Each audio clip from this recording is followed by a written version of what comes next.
Hans, the president is defending his position this morning. So explain that and maybe give us a little context on why a conversation with Prince Charles over tea does not equate with an oppo dump from a foreign government about a political rival.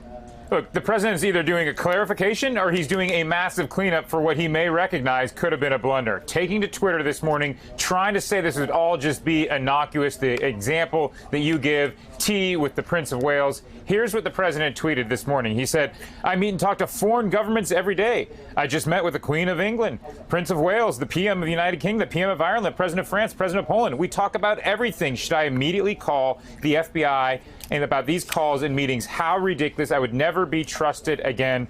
With that being said, my full answer is rarely played by the fake news media. They leave out the parts that matter.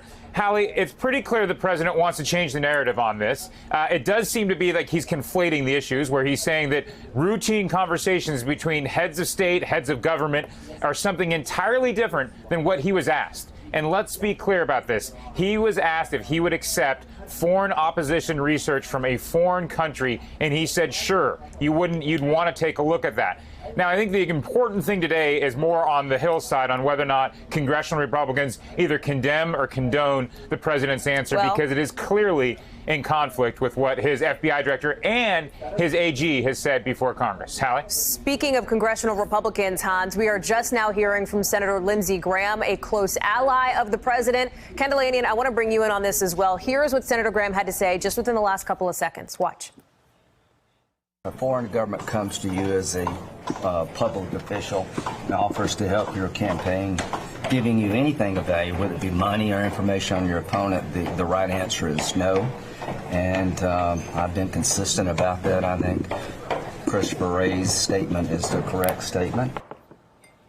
Senator Graham, Ken, referencing the soundbite we played at the top of the show where Christopher Wray, the FBI director, said to Congress, yes, your first call should, of course, essentially be to the FBI. Senator Graham calling it a mistake for President Trump to say otherwise. How do you think the intelligence community is reacting this morning?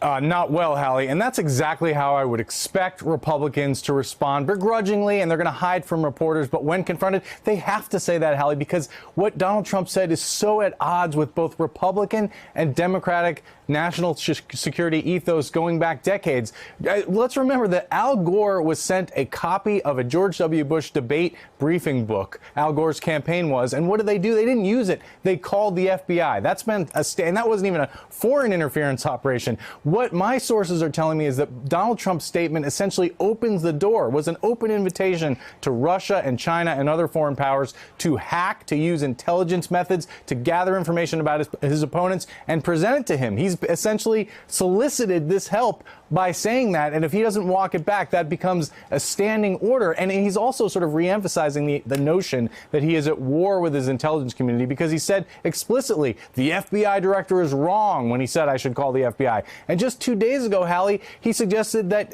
he wouldn't allow the CIA to recruit a source close to Kim Jong-un, the North Korean dictator, because they have this wonderful relationship. So it's part of a pattern. It is not normal American national security values. And of course, Republicans have to repudiate it. And as we are juggling now reaction, Ken, from Capitol Hill, from the White House, elsewhere, we are just hearing now from Adam Schiff. I want to play that sound here. Clearly, the president has either learned nothing from the last 2 years or picked up exactly the wrong lesson. That's just dangerous, appalling, unethical, unpatriotic. Thank you for checking out our YouTube channel.